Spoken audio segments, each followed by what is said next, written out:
You ask Tiger to calculate. This deals with linear inequalities with one unknown. The final result is m equal or greater than -1. Let's solve it step by step. Swap sides.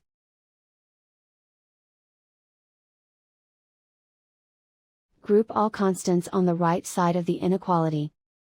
Add 4 to both sides.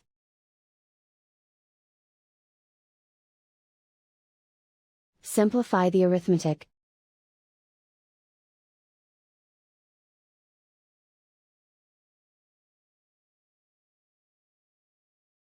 Plot the solution on a coordinate grid. And so the final result is m equal or greater than -1.